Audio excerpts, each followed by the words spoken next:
Imagine someone who walked through the hell of the trenches, who felt burning steel tear through his stomach, his groin, his leg, and his face. A man who watched the light of life fade from his left eye, and instead of surrendering to the darkness, he simply put on an eye patch and asked where the next battle was. We're talking about Sir Adrian Carton de Wiart. But make no mistake, this is not just a list of battles. This is the story of a man who ripped off his own fingers with his teeth when the doctors were too slow for his hunger for victory. An aristocrat who walked away from luxury and the laws of Oxford because in the blood and mud of Africa he discovered a disturbing truth. He didn't just endure war, he loved it. Some called him a hero, others called him insane. But while the world mourned the collapse of civilization through 2 world wars, Adrian was there, smiling through the explosions, defying biology and probability alike. He survived plane crashes, escaped from tunnels he dug with his own hands, and lived long enough to tell the story of being shot in the head and walking it off. So get ready, because you're about to step into the life of a man who stared into the abyss so many times that in the end, the abyss blinked first. This is the unbelievable life of Adrian Carton de Wiart, the soldier who could not be killed. The academic farce and the escape from Oxford. It's 1899. The United Kingdom is at the height of the Victorian era. Adrian Carton de Wiart is a young man carrying the weight of a respected name. His father, a brilliant lawyer in Brussels and London, has already mapped out every step of his future. Adrian is meant to become the voice of the law in grand courtrooms. He's at Oxford, surrounded by leather-bound books and intellectual debates he finds suffocating. While his classmates worry about exams and titles, Adrian stares out the window and hears the distant echo of cannons. At that very moment, the Second Boer War erupts in South Africa. For the British Empire, it's a colonial crisis. For Adrian, it's the invitation he's been waiting for, his escape from mediocrity. So he does something unthinkable for the time. He leaves Oxford without a word. He doesn't chase the glory of an officer's commission that his name could easily buy. He wants the bottom. He walks into a recruitment office under a false name and lies about his age, claiming he's 25. He enlists as a private. He wants to know if the man he believes himself to be is real or just a product of aristocratic bloodlines. The baptism of dust on the African veld. The journey to South Africa is his first transformation. He trades the fog of London for the merciless sun of the veld. There, Adrian learns quickly that war is not romantic. It's the smell of exhausted horses, the taste of sand in your mouth, and the constant fear of an enemy who can shoot with surgical precision from miles away. The Boers don't follow European rules of war. They're farmers who know the land and fight using guerrilla tactics. Adrian learns to ride under fire, to sleep with one eye open, and to respect silence. But it's on one suffocating afternoon that fate tests him for the first time. During a cavalry charge, the crack of a Mauser rifle tears through the air. Adrian feels a violent impact that throws him from the saddle. One bullet rips through his stomach, another strikes his groin. As he crashes into the red dust, the world spins. Any other 20-year-old would be calling for his mother or regretting every decision that led him there. Adrian, bleeding heavily, feels something else entirely, a cold, razor-sharp clarity. In the moment when his life is about to slip away, he realizes something terrifying. He has never felt more alive. The recovery and family disgrace. Adrian is sent back to England on a stretcher. The lie of his false name collapses the moment his father walks into the hospital room. The confrontation is cinematic. The brilliant lawyer, master of logic and words, tries to understand why his son traded Oxford for mud, bullets, and wounds that nearly left him sterile. His father calls him a fool. Adrian stares back with eyes the courtroom will never see. As punishment, he's sent back to university, but Oxford now feels like a joke. He walks its halls like a ghost. He no longer belongs to a world of theories and arguments. He belongs to steel. Over the next few years, he serves in garrisons across India and Africa, training obsessively. He isn't just serving anymore, he's becoming a weapon. He senses that the peace of the Victorian era is dying, and that the 20th century will arrive in flames.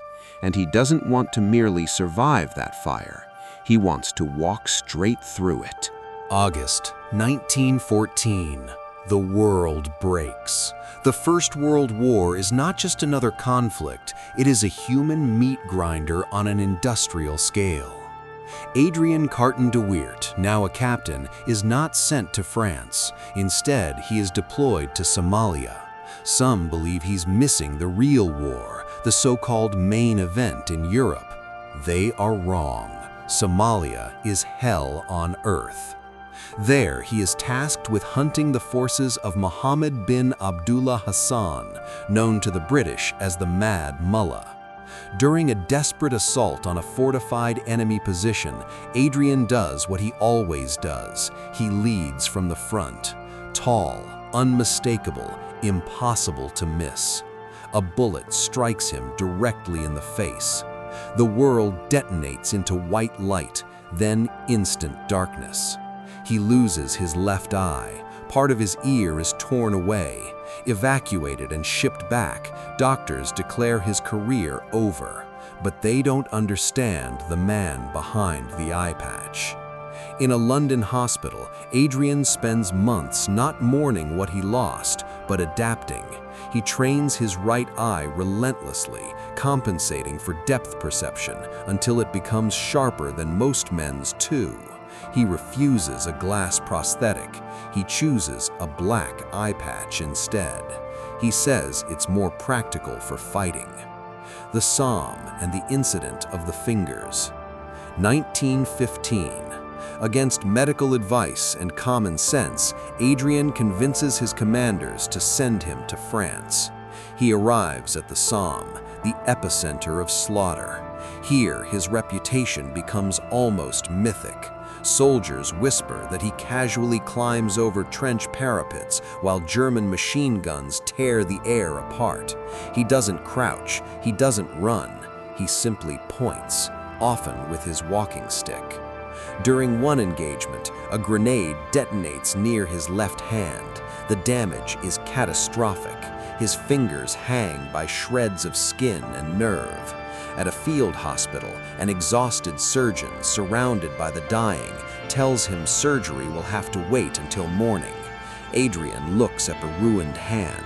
He smells dead flesh, and he refuses to wait. With his right hand, he grabs the shattered fingers. Using his own teeth and a violent pull, he finishes what the grenade began. He drops the remains onto the floor and turns to the stunned doctor.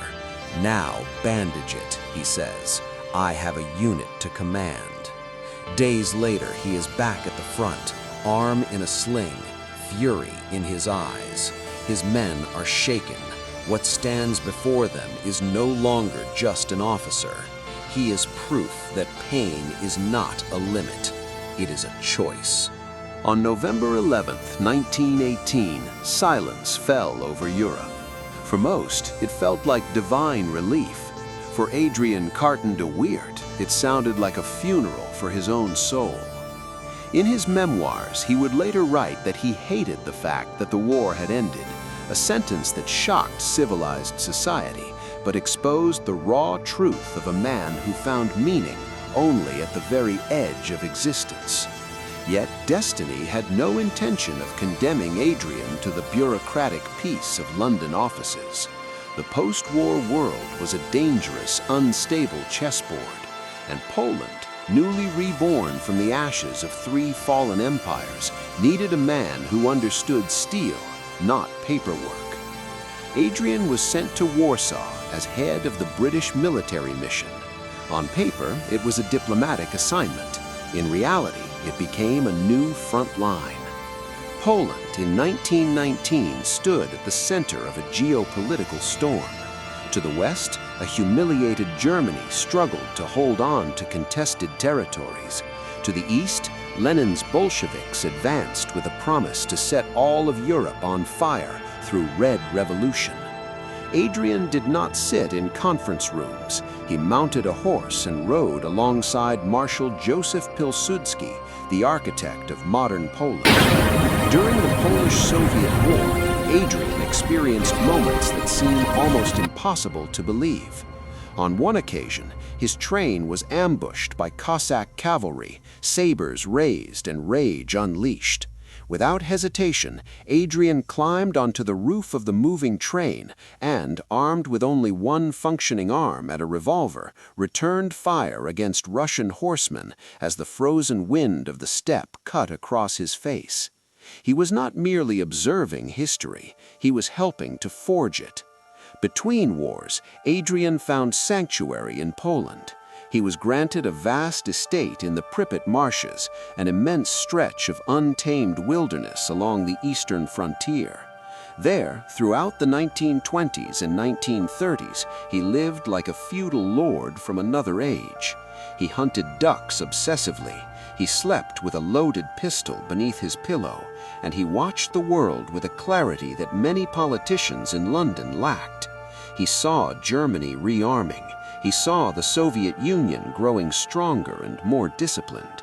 Again and again, Adrian warned the British government that peace was an illusion and that Poland would be the first sacrifice in a coming apocalypse.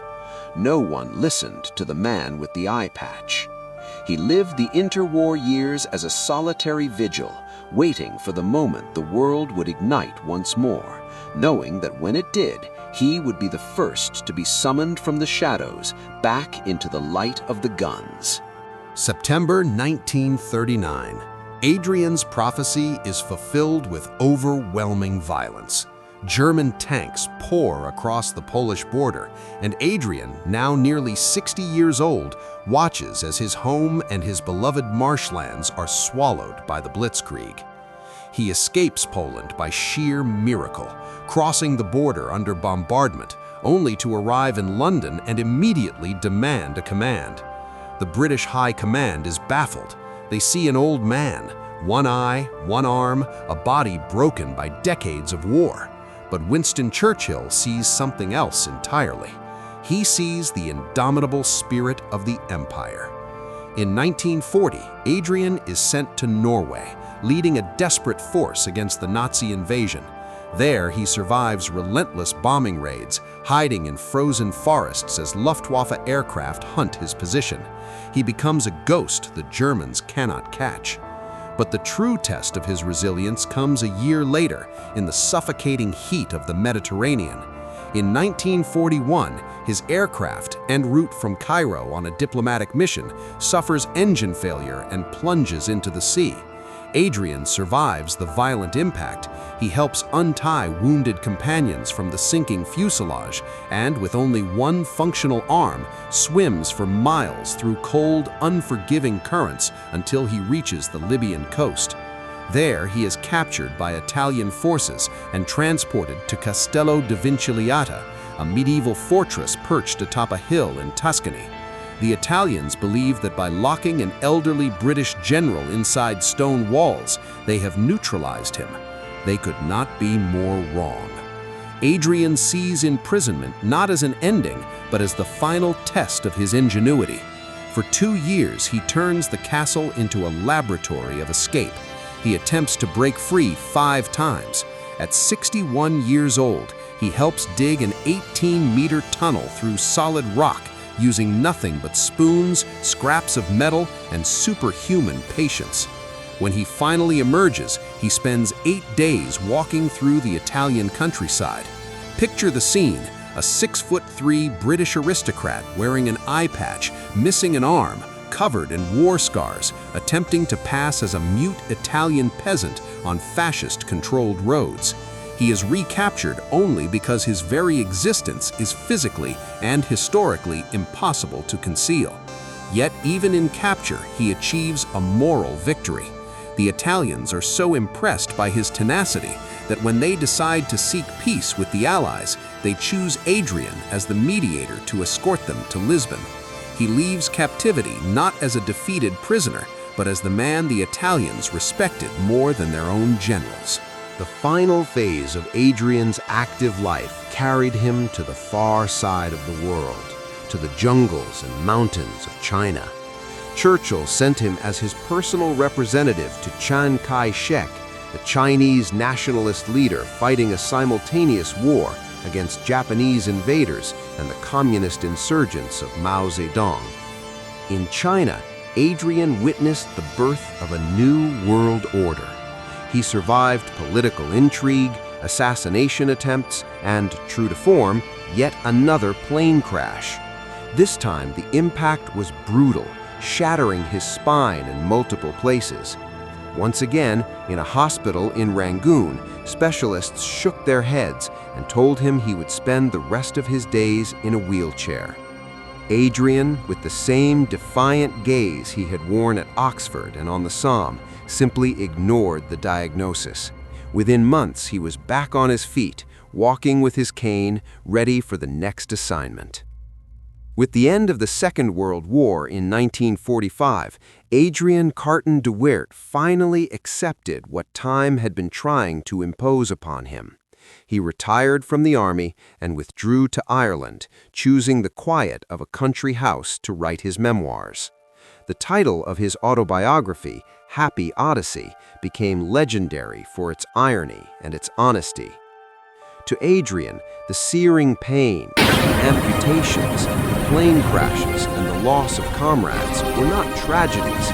They were the ingredients of a life lived at its absolute fullest.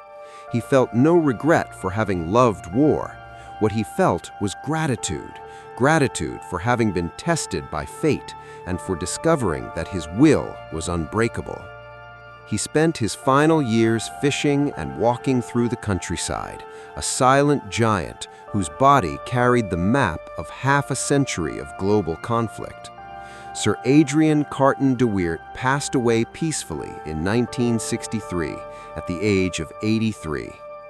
There is something poetic, almost unbelievable, about a man who was targeted by so many bullets, shredded by so much shrapnel, and hurled from falling aircraft, dying quietly in his bed.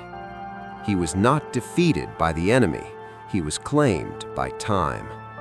He left behind a legacy that challenges our modern understanding of limits and resilience. In a world obsessed with comfort and safety, Adrian's life stands as an unsettling and fascinating reminder that the human spirit, if it chooses, can become immune to fear. He was the soldier who could not be killed, not because he was invulnerable, but because his soul was larger than any wound metal could inflict.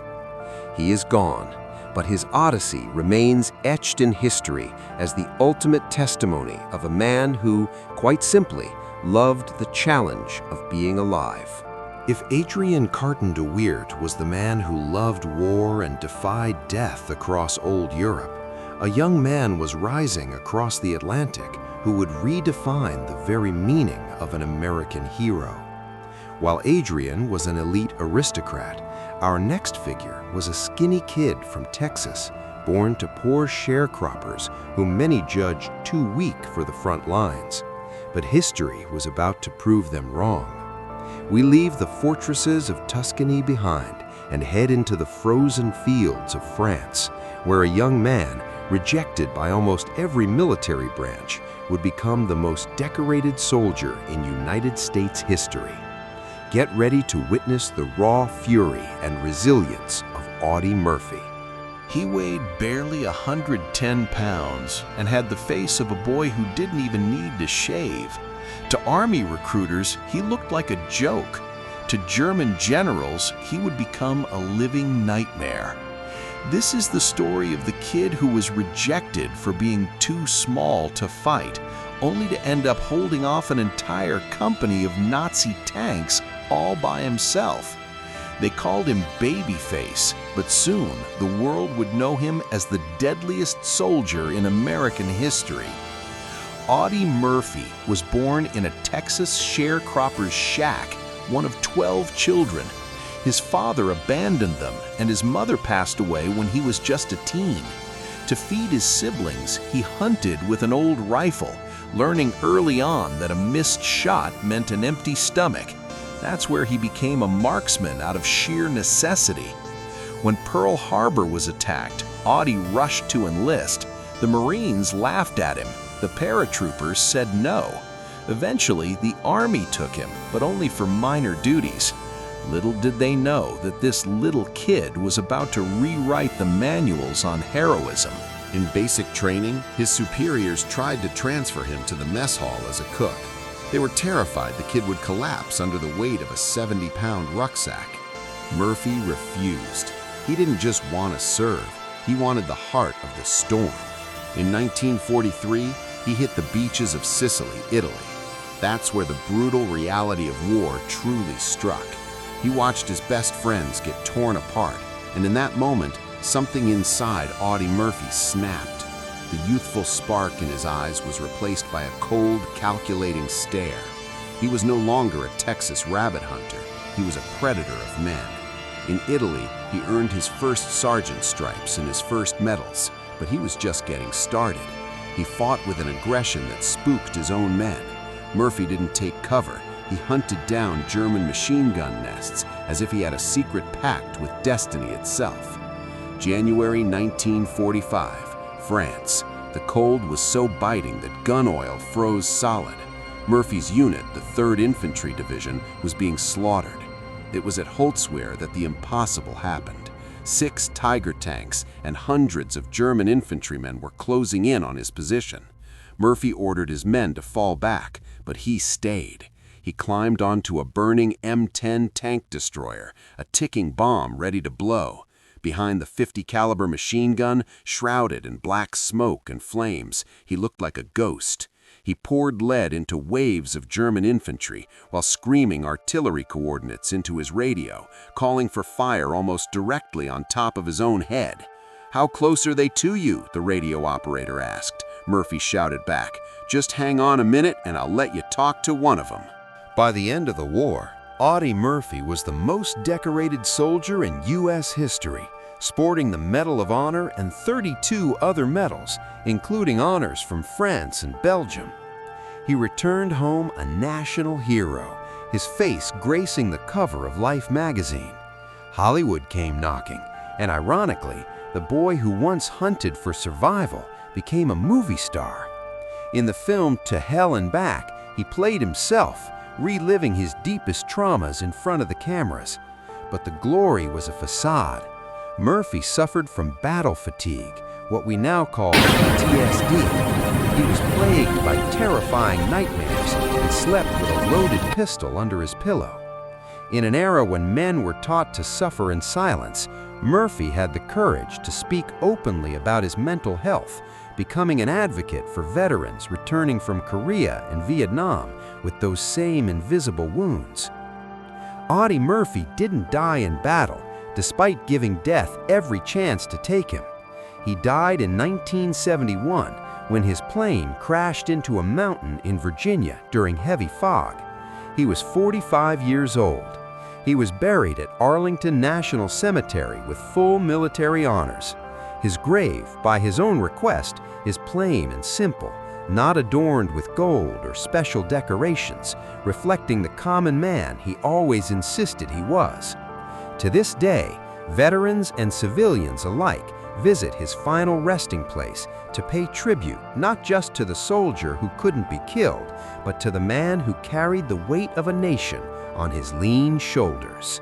Audie Murphy proved that a man's size doesn't dictate his courage, but he wasn't the only one defying logic on the battlefields of World War II. While the Texas hero was becoming an American legend, a Canadian soldier, equally stubborn and twice as dangerous, was about to achieve the impossible in the shadows of Europe. Imagine a man who lost the use of one eye, yet saw the battlefield clearer than any general.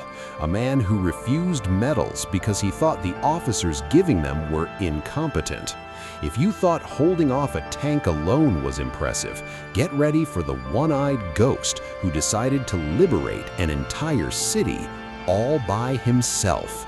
His name was Leo Major. Imagine a man so stubborn that death itself gave up on taking him.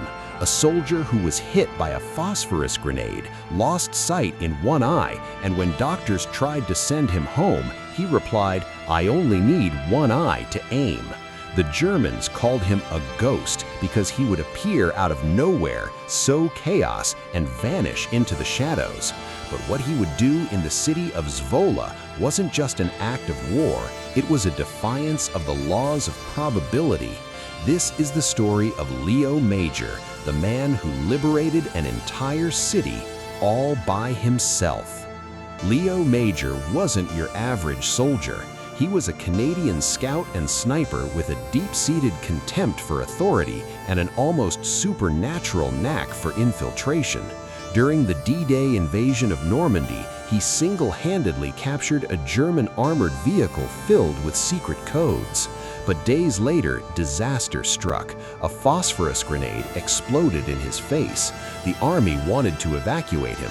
Leo refused. He donned a black eye patch and insisted that as a sniper, he now looked like a pirate ready for the hunt.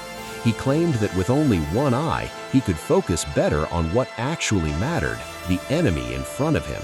His legend grew during the Battle of the Scheldt. While on a reconnaissance mission, Leo vanished into the mist and by himself captured 93 German soldiers. He didn't use an entire unit for this, he used cunning. He captured their commander and used him as a shield, forcing the rest of the garrison to surrender to a single man. When he marched back to the Allied lines with a column of prisoners stretching back hundreds of yards, his superiors were speechless. They tried to award him the Distinguished Conduct Medal. Leo refused it. He told General Montgomery that he was incompetent and that the medal was worthless coming from someone like him. Leo Major didn't fight for scrap metal, he fought for results. April 1945. The Dutch city of Zwolle was under German occupation. The Allied plan was simple and brutal. Rained heavy artillery on the city until nothing was left standing, then move in. Leo Major thought the plan was a waste of civilian lives. He and his best friend, Willie, volunteered for a reconnaissance mission to scout German positions, but in the dead of night, Willie was killed. Instead of retreating and calling in the airstrike, Leo was consumed by a quiet fury. He decided he didn't need artillery. He was going to liberate the city by himself. Armed with submachine guns, grenades, and his signature eye patch, Leo entered Zwolle like a thunderstorm. He sprinted through the streets, firing his weapon, tossing grenades into alleys, and making so much noise that the Germans thought the entire Canadian army had breached the walls. He would capture German drivers, take them to local bars, grab a quick drink, and send them back to tell their commanders that hundreds of elite troops were closing in. He found the Gestapo headquarters and set it ablaze. All night long, Leo was a ghost. He'd fire from one rooftop, sprint 2 blocks, and lob a grenade from another window. By dawn, the Germans, panicked and convinced they were surrounded by an overwhelming force, fled the city. As the sun rose, the citizens of Zwolle cautiously crept out of their homes. They didn't find tanks or infantry divisions. They found a single Canadian soldier, exhausted, covered in soot, and wearing an eye patch, carrying the body of his friend Willie. Leo Major had saved the city from annihilation and driven out the Nazi garrison all on his own. This time, he accepted the medal, for it represented the gratitude of a people he refused to watch die. Leo would live to fight again in the Korean War, where, believe it or not, he would earn a second Distinguished Conduct Medal for holding an entire hill against thousands of Chinese soldiers.